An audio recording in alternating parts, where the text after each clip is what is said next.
Okay, magandang gabi sa lahat. This is Justin, Top News PH. Bago tayo magsimula, pindot lang yung like, share, then if you are new to this channel, subscribe na lang. Okay. So, lumabas na si Joey Villanueva.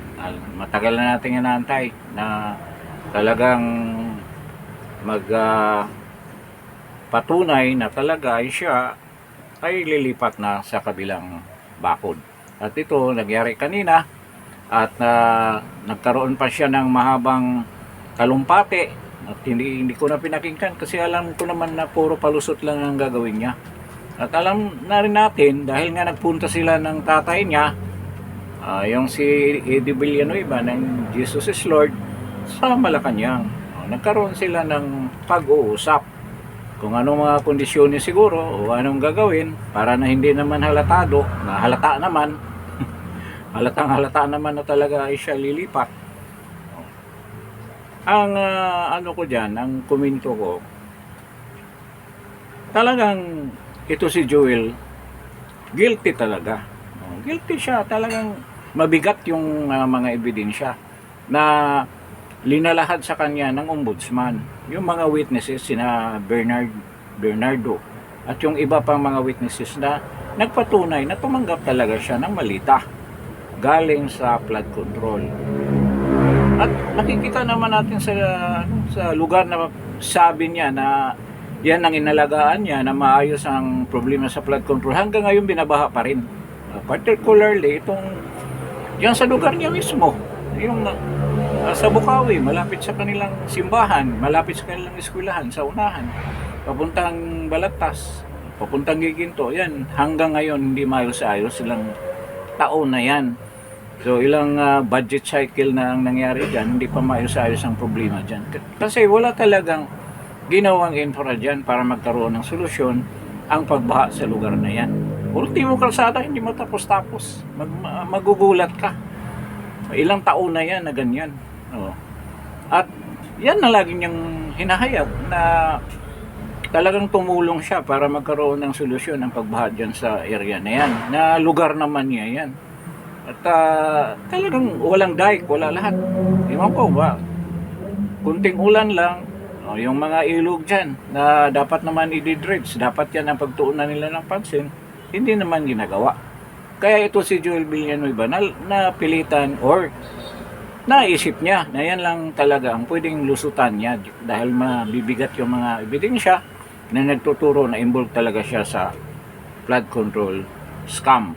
So yung mga pahayag ni Saldico noon, yung naalala natin, yung lumabas si Saldico na na-involve ang pangalan niya, may katotohanan. No? Pareho lang sila ni Chis Escudero na talagang tumanggap yan. At nang nakita nila na hindi niya kayang panindigan yan, ma-charge talaga siya ng plunder, ay talagang bumaliktad sila. Kaya ito, walang pagkakaiba nila ni Erwin Tolpo, ni Rafi Tolpo, ni Tito Soto at saka ni Lacson. Makakasama rin yan si Lito Lapid dahil dati na-involve yan sa scam dyan sa Pampanga nung Lahar di ba? Mga projects diyan. Kasama na yan sila sa Malita Boys kaya stick sila talaga diyan sa kampo ni Bangag, ni mga senator ng Malacanang. So, yun, marami siyang sinasite doon sa kanyang pagtalumpati. Nakakaano pa yung lagi naman yan sinasabi niya with regards to sa mga verses sa Bible, sinasite nilang ganyan na hindi ka ba naalibadbaran yan ng mga sinasabi mo. Tapos ang kinakampihan mo itong mga demonyo dyan sa Malacanang magnanakaw. Ngayon sinabi ni Saldico na involved ka, na linalabanan mo pa nga. Anong sabi mo? Bakit naman ng isang tao na alam na natin na may problema sa integridad ang i-assign mo dyan sa Appropriations Committee. At sinabi mo pa yung may sumulat sa'yo na Comic Sans yung mga yung ginamit na mga font, kaya walang katotohanan. yung mga sinasabi na involved ka sa ah, isang corruption, ng corruption diyan sa Bulacan. Sinabi mo na yan lang ang pinasubalian na puro kasinungalingan ang hinayag nung nagpadala ng sulat. So ano nangyari ngayon? O di ba? Nagpatunay lang na talagang totoo kang magnanakaw. At siyempre, saan ba pupuntang magnanakaw? Doon sa kapwa niya magnanakaw. Birds of the same feather, flocks together. Ganyan na nangyari. Kaya sinabi ni Saldico, at sabi mo pa nga, why should we trust yan sa tao na yan na maging chairman dyan sa Appropriations Committee? Siya ay napaka-corrupt. Sabi mo parang inassign natin or binigyan natin ng responsibilidad si Dracula na magbantay sa blood bank. Yan ang sinasabi mo. Naalala ko pa yung sinabi mo na yan eh. Kaya yan na nangyari. Lumipat ka talaga. Marami pang palusot. Sinasabi niya na concerned siya sa pangyayari sa Mindanao, concerned siya sa pangyayari dito sa bayan natin. Ang problema natin sa ekonomiya, ang problema natin sa naawa ka na sa bayan, nagpatuloy ang sigalot diyan sa Senado. So ibig sabihin, naniniwala ka diyan sa ni Tito Soto, Gatchalian Black, naniniwala ka pala. Di ba noon nung nasa side ka pa ni Senator Cayetano, iba naman ang sinasabi mo. Eh itong mga tao na to ay mga oportunista at mga corrupt din talaga. Dapat na hindi kayo sumama dito sa kampo ni President Duterte, ni Inday Sara Duterte. Kaya kitang-kita yung kulay mo, Joel Villanueva. Noon pa naman involved yan sa mga corruption. Nung nasa pa yan? Ano ba yung department na hawak niya? Sa TISDA. Di ba mayroon ding kaso yan doon sa TISDA? Di ba kung ano nangyari sa kaso niyan? Talagang ito, magikiro din sa pera ng bayan. Baka kunwari lang na siya ay matino. Ngayon na naipit na siya, wala siyang choice, lilipat talaga dyan sa kampo ni Sir Erwin Gatchalian na isang kunghang din na pagkatao. So ngayon, ito nga, para naman hindi halata, kaya nagpatawag si Bangag ng special session dahil i-discuss daw yung nangyari sa Mindanao, yung lindol. Ngayon pa kayo concerned, ang dami ng pangyayari sa South, o sa Mindanao, sa Cebu, ang dami pangyayari, pero hindi naman kayo nagpatawag ng special session itong si Bangag. Kasi ang purpose nila dyan, para lang talaga ma-formalize, makuha ang Senate presidency. Kasi 30 na sila ngayon eh. 30 na. Pang 30 nito si Joel Villanueva, ang bagong Judas, ang sahol pa ni Judas. So magiging na lang, kasama si Bato at saka si Jinggoy, magiging 12 sila, magiging 11 na lang sila. Ang kabila 13, so 13 and 11. Yung dalawang mga Judas, mga Judas na magnanakaw din, si Escudero at saka si Joel Villanueva, yun ang nagdagdag sa kanya. At doon sa talumpatin niya, sa pahayag niya, sa Facebook yata niya yun, sinabi niya na talagang gusto niya matapos na yung sigalot yan sa Senado, kaya attend siya sa special session na ipapatawag ni Bangag. Ngayon pa siya naging concern sa pangyayari dito sa bansa. Ang purpose niya na para lang magpalit ng presidency at i-formalize yung pagpasok ni Joel Villanueva na marami pang satsat. Ba't ayaw mo na lang sabihin na lilipat ka dahil may kaso ka at nangako si Boying na hindi ituloy ang kaso mo. Tulad sa nangyari kay Chis Escudero. Ngayon wala nang kaso. Wala nang kaso yan. Unti-unting yan, sabihin na kulang sa ebidensya. Yun yung nangyari kay Recto. Si Recto ganyan din. Yung ginawa niya sa PhilHealth. Wala nang kaso, absuelto. Di ba? Hindi umabot ng Sandigan Bayan dahil alam naman natin mga bataan ni Bangag yan eh. Ngayon, yun ang mangyari. Ngayon mangyari, talagang formally na papasok yan si Sir Erwin Gatchalian as Senate President. Siguro may tuturo silang bagong Senate President pro tempore for tempore, for it doesn't matter kung sinong ilalagay nila dyan. At si Erwin Tulfo, ang kanyang pahayag, mag-focus daw siya dyan sa mga infra na bumagsak dyan sa Mindanao. Baka daw mayroong mga anomalya. O bakit tayo mong i-discuss ang itong flood control? Ayaw mo ipatawag ng mga Marines. Obvious naman yan. Alangan naman, kuha siya ng bato, ipokpok sa kanyang sariling ulo. Hindi na talaga yan. So, yung committee ni Pia Cayetano, tapos na yan. At subcommittee ni Marcolita, ang malungkot na pangyayari, hindi na marinig natin yung Fearless 14 at yung 7 Valiant 7, mga Marines daw, at may mga active pang kasama na taga Coast Guard. So wala na yon. Ang sabi naman ni Valero sa kanyang speech noong 12, noong Independence Day, more than 100 daw yan pwede mag-witness. Ayan ngayon ang mangyari. Wala. Tapos na ang pagkakataon na mabunyag lahat. Pipigilan nila yan. Napigilan na nga talaga. Kasi bukas, may special session, wala na. Hindi na yan. Magpalit na lahat na committee chairmanship ay papalitan na. Ang unang palitan dyan, ang Glory Dawn Committee. At itong mayabang na manyakol na si Erwin Tulfo, yan na, maghari-harian na naman dyan. Yan ang mangyari dyan. So ito naman, para sa akin, mabuti na yan. Para makita natin ang dividing line between talaga dito sa mga matitinong senador at itong mga corrupt na senador. So nakikita na natin. Yan ang lagi kong sinasabi noong kapanahonan ng eleksyon, na magbantay tayo sa iboboto natin. Maraming bumuto dyan kay Lacson. Sinabi ko na, huwag niyong iboto yan. Lacson, si Tito Soto, si Bam Aquino, si Kiko Pangilinan. Yan ang lagi kong sinasabi, na mag-solid Duterte na lang tayo. Duterte na lang para sigurado. Puro pa abogado, matatalino pa. Binoto si Lito Lapid. Tapos sabi ito si Tulfo, tsaka si Tulfo, maayos yan na action man. Anong nangyari ngayon? Nagbibigay ng problema sa atin. Si Lacson tsaka si Soto. So, nakita natin. Kaya, ayan naman, napick up ko doon kay President Duterte.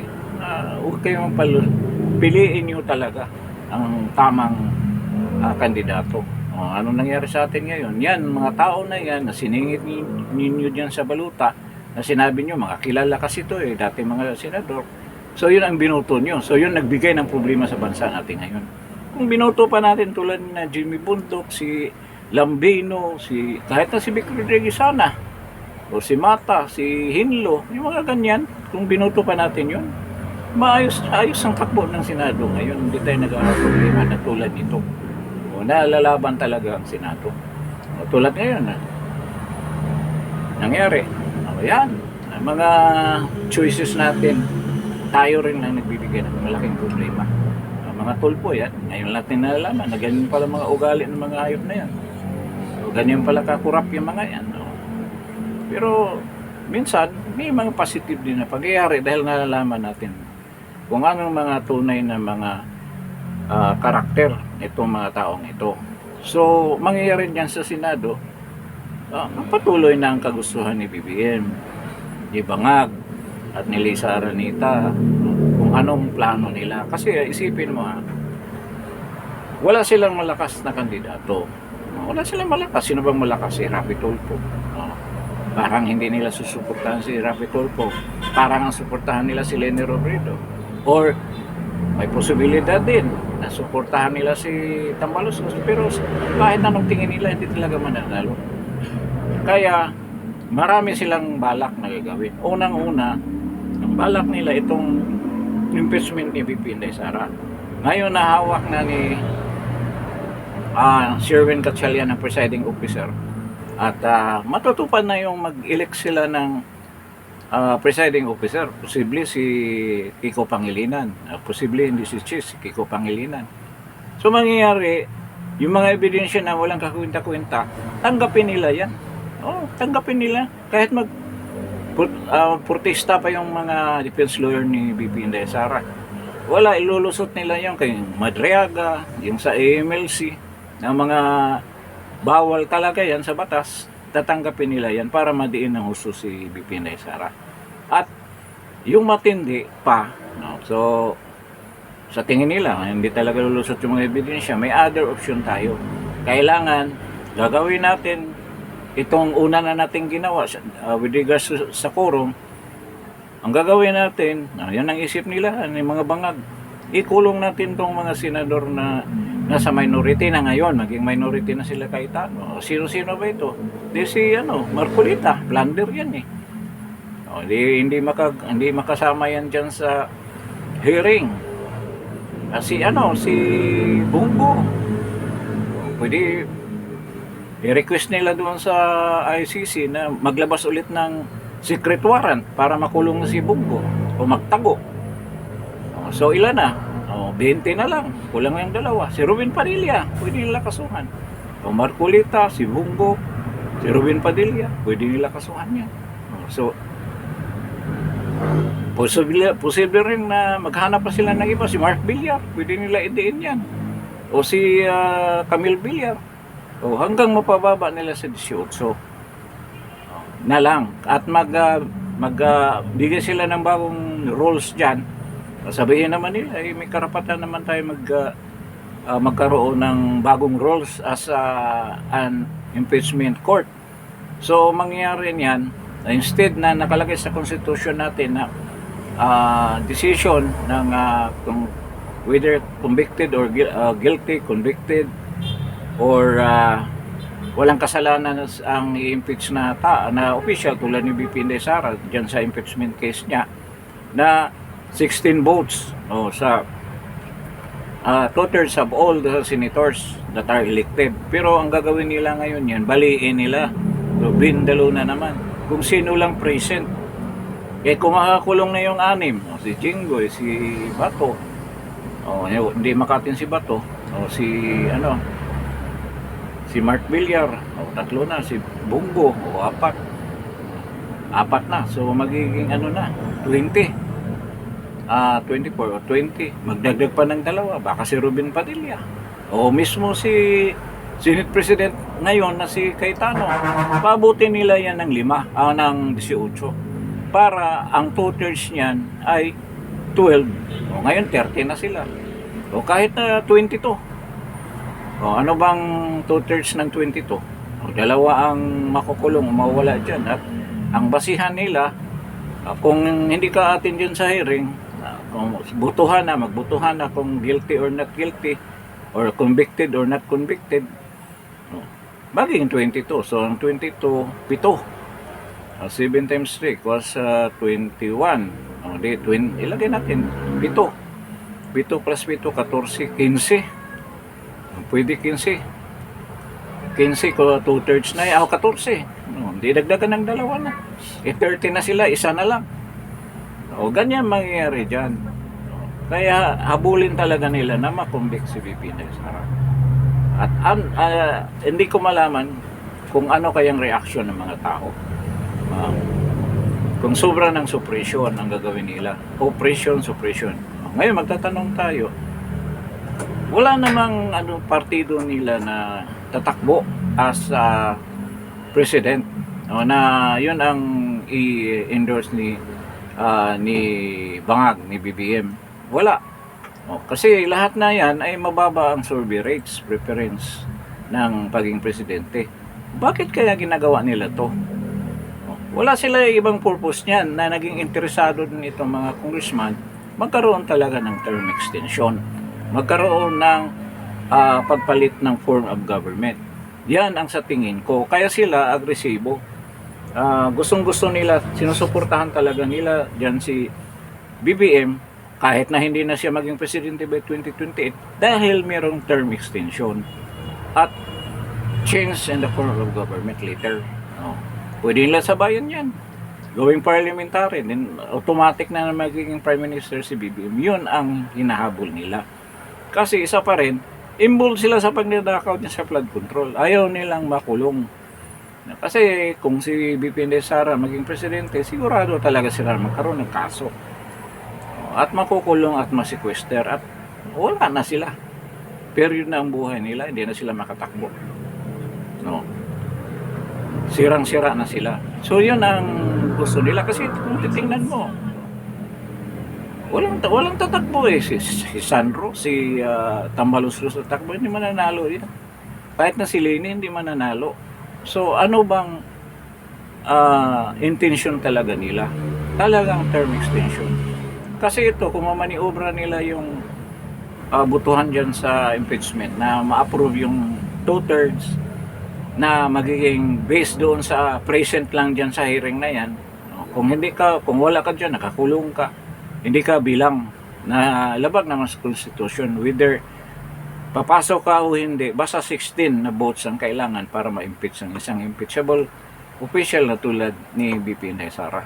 So lalabagin nila yan, ibendalo nila yan. Sanay sila sa mga ganyan eh. Sanay sila sa ganyan. Ito nga lang, klarong-klaro sa Constitution yan. At yung mga constitutionalist na sinasabi nila, mga dating mga dean pa ng schools, doon pa kumakampi sa masama, sa mali. Alam na nila na mali yung 22 na gagawing quorum ang 12. Kinakampihan pa ng mga dean na to. Lumalakad ang pera niya ng malita. May mga malita yan sigurado, kasama na yung IBP na yan. Marami nga nagdududa dito sa darating na na pilian dyan sa magiging si Chief Justice ng Supreme Court, na sigurado naman yung mga appointee ni BBM ma-appoint as Chief Justice, sigurado yun, or mag-appoint siya ng bago na talagang hawak niya sa liig. Mayroong mga petition na i-submit yan ay ayaw ng Chief Justice yan. Kahit sabihin na 15 sila na may kanya-kanyang decision, pero kayang impluensyahan yung iba. So yan ang nangyari. Salita na ito si Gismondo na ang problema daw ng bansa hindi yung pag-atake ng mga foreigner tulad ng nangyari nung history natin na natake tayo ng ibang bansa, tulad ng pagsakop sa atin ng mga Kastila, Hapon at Amerikano at Hapon. Hindi daw yan ang pangyayari ngayon. At ngayon, nagbabantang pinalutang ng mga dilawan na atakihin tayo ng China. Hindi daw yan ang problema. Ang problema ngayon ay nasa loob ng bansa natin, yung korupsyon na matindi. Na nagdulot ng kahirapan sa mga tao. Yan ang pangyayari ngayon. Lahat involved sa korupsyon.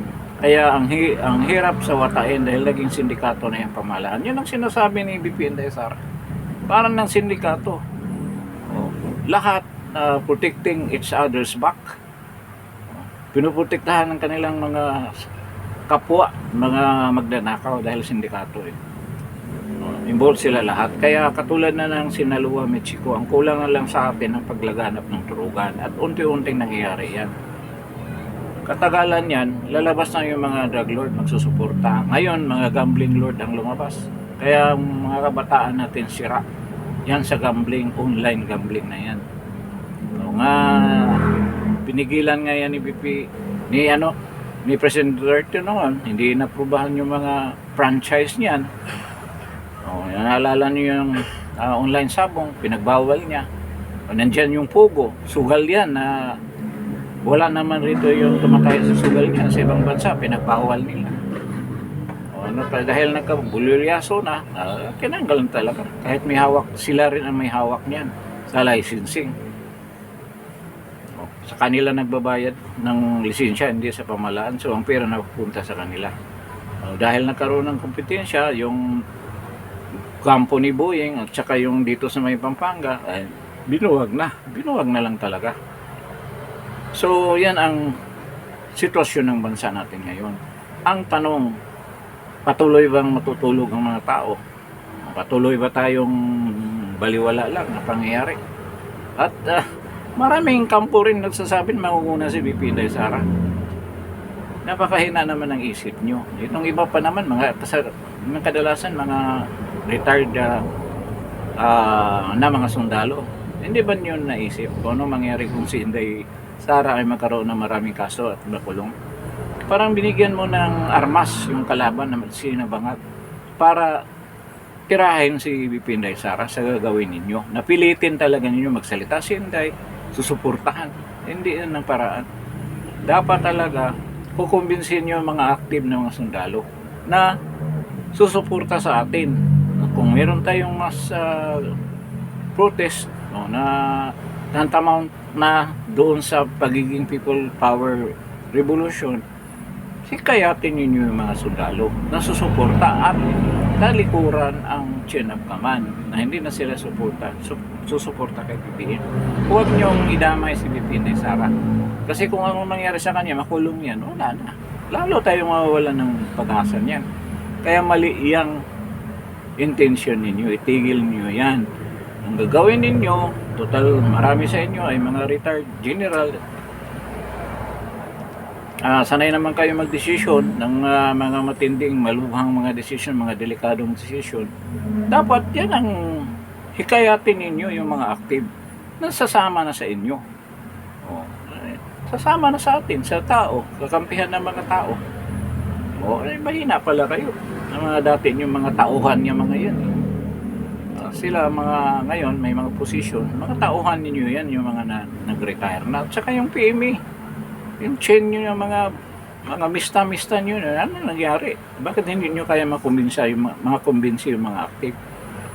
Maraming nagsabi, nakabats nila si Brownell, ganyan-ganyan. Ano nangyari? Hindi nyo kayang hawakan yung mga tao niyo. Kasi kahit anong rally ang gagawin natin dyan, kung hindi babaliktad ang AFP, walang mangyari talaga, pati yung pulis. Walang mangyari niya. Kaya nahawakan nila mabuti. Na sa maraming na nakapag-isip na yan ay malapit na magdeklara ng martial law kung maipit. Maipit talaga ang bangag na administrasyon na to. Talaga magdeklara ng martial law. So yun ang delikado. Damputa na yan. Walang warrant-warrant. Kung gusto mo lang. Kung may kaaway itong sundalo na to. No, kahit na wala. Kulong ka agad. Yan lang yung rin ng martial law. Maraming nawawala. Maraming natutorture. Dahil dyan. At there's a big possibility na mangyayari yan ngayon. Kaya napakapangit ng pangyayari sa bansa natin ngayon. Sitwasyon natin napakadelikado, malubha ng mga tao, continue to be passive. Iilan lang yung mayroong concern. I don't know kung mayroong pang major pangyayari ngayon. That's a major event na talagang winalanghiya or binababoy ang ating Senado. Sipin mo yun. Mga senador, kayang i-treat ng ganyan. At itong mga senador na to ay mga kurap din. Kaya nilang matreat. Kahit naniwala ako talaga na ito si Jingo at saka si Bong Rebelo, hindi yan involved dyan sa pagnanakaw na yan. O sa flood control. Hindi sila involved. Kasi tumayo sila eh. Alam nila na malusutan namin to. Dahil hindi naman kami guilty. Kaya tumayo sila. Pero yung dalawa, si Chis Escudero at saka si Joel Villanueva, dahil nagdudumilat ang mga ebidensya against them, so talagang sumuko na sila. Kaya ang babantayan natin kung i-didemanda ba nila itong dalawa, si Joel Villanueva at saka si Chis Escudero. So makikita natin talagang deal pala yan talaga. Nagkaroon ng deal na kung lilipat kayo sa amin, ganun mangyari. Ipawalang bisa namin yung mga ebidensya at i-drop na namin yung mga kaso na nakaumang para sa inyo. Yung si Joel Villanueva at saka si Chis Escudero. Mga hudas, mga bagong hudas yan sa Pilipinas. So yung sinabi ni Camille Villar, ito na.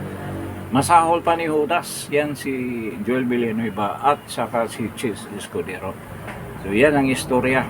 So bukas, formally na, kung magkaroon na special session ang Senado, formally na matransfer na ang Senate Presidency to Sherwin Chucho Gatchalian. Ganyan. Yan ang mangyayari. At yung mga chairmanship diyan sa mga committee, yung una nilang diniscuss, na-sign nila, matutuloy na yon. Pero sa tingin ko, hindi naman susuko si Alan Peter Cayetano. Dati naman sila, siyam nga lang sila noon. Fight yan. Tutuloy. Ngayon, siyam na pa rin sila, pero wala yung dalawa. 11, 13. 12 sila minus isa. 11. Pero yung dalawa nakakulong. So 9 sila, balik sa 9 na present kung mayroong mga session dyan. So yun ang pangyayari ngayon dyan sa Senado. So expected na bukas kung matuloy yung session na yan. So ito wala na yung paglabas ng mga Fearless 14 na mga Marines, tapos na. At itong Valiant 7 o yung 100 na sinabi ni Valeros na lalabas pa, hindi na mangyari yan. So kailangan talaga intensify yung rallies. Yun ang dapat gawin. At kayong mga retired na mga sundalo, kukumbinsin niyo yung mga active na kakampi sa inyo. Kung kaya ninyo, siyempre protektahan nila yung career nila ng kanilang mga pensyon. Buti itong mga retired na enjoy na nila yung mga pensyon. Yun ang practical na pag-isipin ng mga active din. Kaya ang hirap ng sitwasyon. So I hope na na itong mga naparatangan tulad ni Governor Singson, mag-intensify na rin ang drive niya yan against dito sa administrasyon ng mga. So i-anticipate natin lahat ng mga gagawin at kumintuhan natin. Kailangan maingay tayo para alam nila na aware na tayo sa mga galawan nila. Hoping na mapigilan kung ano mang balak nila na gagawin. Being the opposition, may karapatan tayo na mag-opose sa kanila at talagang dapat tapusin na itong paghihirap ng mga tao at magkaroon na ng tunay na pagbabago sa ating bansa sa pamamagitan ng totoong pagpalit ng rehimen o regime change. Walang ibang may karapatan or may kakayahan na gumawa niyan ang taong bayan. Tayo ang dapat nagagawa niyan. So, ganyan ang latest na pangyayari. Tabayan din natin anong mangyayari bukas. Kung anong mangyayari dyan sa Senado. So wala na yung lockdown. Kasi nakuha na nila yung Senate presidency. Yan na, kukuha na nila. So napaka malungkot at pangit na pangyayari. Pero di pa tayo natatalo. Let's continue fighting. Marami pang bagay na lamang tayo kasi tayo ang taong bayan, hindi naman tayo matatalo kasi sa dami natin. So ganyan ang gagawin natin. Kailangan magiging aktibo tayo dito sa mga rallies na parating at sana kung meron tayong libreng oras, sumama tayo sa mga rallies na to at suportahan natin ang mga ganitong aktibidad na makatulong sa ating mission or intention na mapalaya na ang bayan natin. So maraming salamat sa pagdalo ninyo dito sa Justin Talk News PH. At kung bago lang kayo sa channel nito, you just pass by at napadaan lang ng konti, paki-subscribe naman, paki-pindot ng subscribe at paki-pindot ng like and then share this video. So maraming salamat sa pagdalo ninyo. Thank you at good evening sa inyong lahat. God bless po.